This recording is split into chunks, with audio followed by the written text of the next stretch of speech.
Si Jefta at ang lahi ni Efraim. 12 kabanata. Nagtipon ang mga sundalo ng Efraim at tumawid sila sa ilog ng Hordan at pumunta sa Zaphon para harapin si Jefta.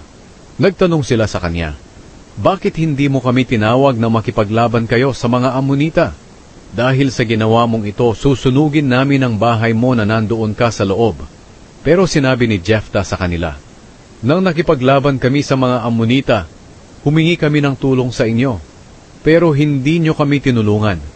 Nang malaman kong hindi kayo tutulong, itinaya ko ang buhay ko sa labanan, at pinagtagumpay ako ng Panginoon. Ngayon, bakit ba gusto nyo makipaglaban sa akin?" Sumagot ang mga taga-Efraim, "Kayong mga taga-Gilead ay mga sampid lamang sa angkan ng Efraim at Manase." Kaya tinipon ni Jefta ang mga lalaki sa Gilead, at nakipaglaban sila sa mga taga-Efraim, at nalupig nila ang mga ito. Sinakop nila ang mga lugar sa ilog ng Hordan na tinatawiran papunta sa Efraim, para walang taga-Efraim na makatakas. Ang kahit sinong tatawid ay tinatanong nila kung taga-Efraim ba sila o hindi.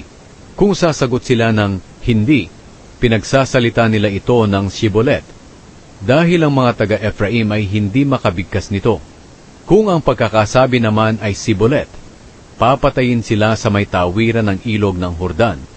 May 42,000 taga-Efraim ang namatay ng panahong iyon. Pinamunuan ni Jefta ang Israel sa loob ng 6 na taon.